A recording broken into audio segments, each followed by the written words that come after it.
Shabbat Shalom, everyone. Shabbat Shalom. So I'll just share with you a little rabbinic methodology. What I mean by that is I'll share with you how rabbis come up with what they're going to talk about.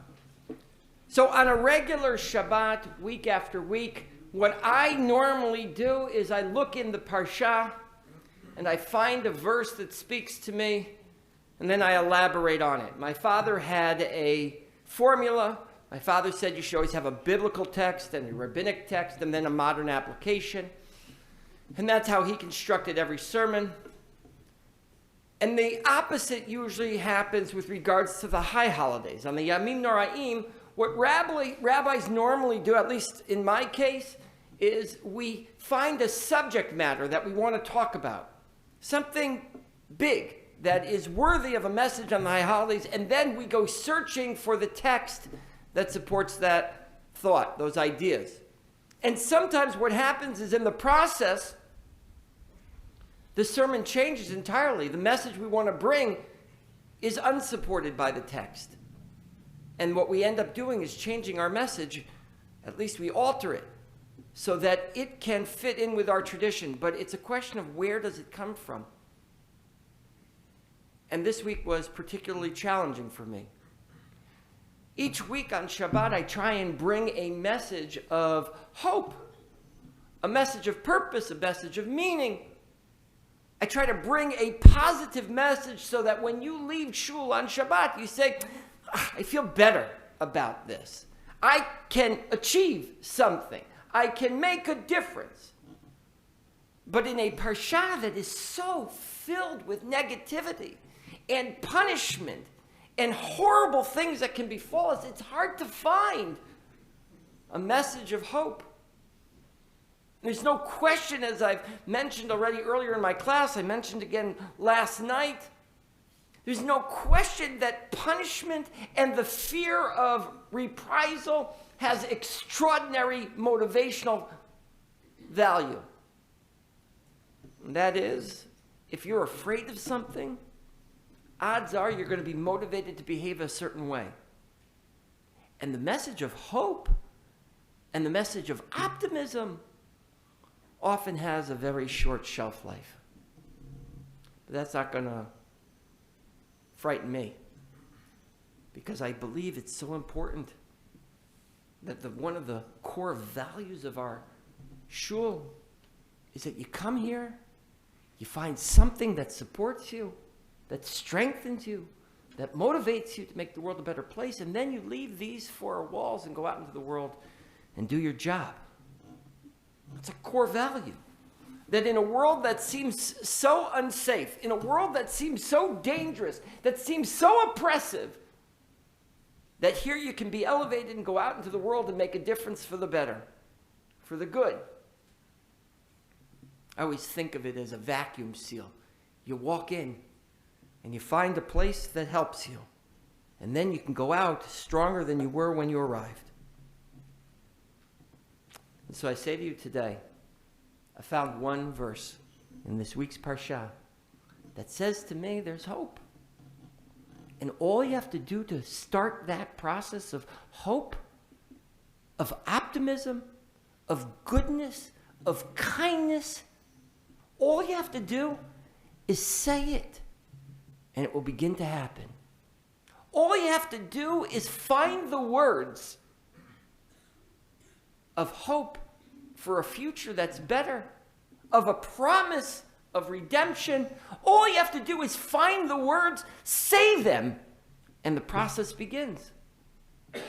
And if you can't find the words yourself, says this week's Parsha, I'll give them to you. All you got to do is repeat after me. All you have to do is answer the question. And so this morning's Parsha has this wonderful moment. Ve'anita ve'amarta lifnei Adonai Elohecha arami oved avi vayered mitzrayma ve'agar sham bimtei ma'at vayihi sham legoy gadol atzum v'rav. It's easy. Those words flow from my lips. You know why? We say them on Pesach. It's one of the formulations that we recite at the Seder. And this is the formulation, say the rabbis, that you're supposed to say when you bring your first fruits.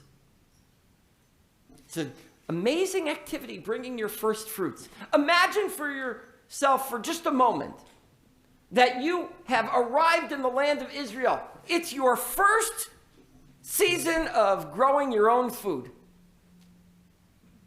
And you do what you're supposed to do. You till the soil, you plant your seeds, you water, you weed, and then up comes your first fruits of your labor. And then the Torah says, give them over. Can you imagine the thought that you have? You arrive here in these shores in America, and you are the first generation of immigrant to arrive on these shores, and you work your heart out to make it in this Golden Medina, in this land of opportunity. And then someone says, give me what you just made. If you go to a store that has been recently opened, you'll often see they do something dramatic. They take the first dollar bills that they receive, and what do they do with them? They hang them on the wall.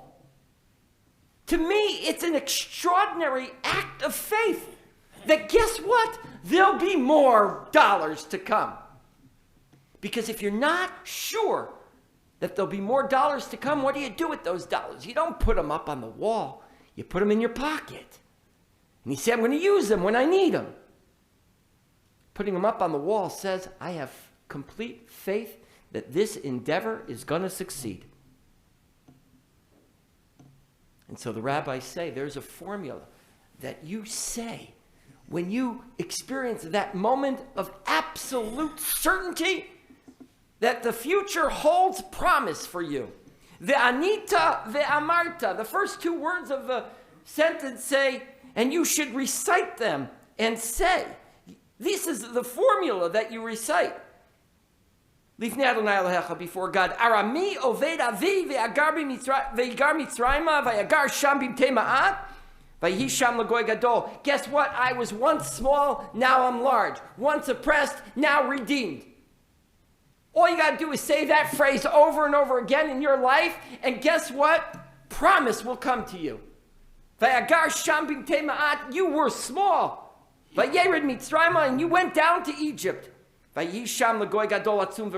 You became great.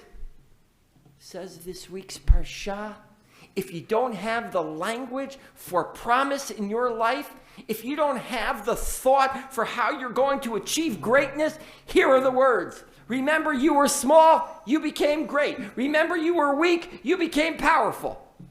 And if you can say those words over and over again, then you'll learn that that in fact is true. And then the rabbis in the Mishnah, they codify that. They say that when you come to bring your first fruits, you got to say this phrase.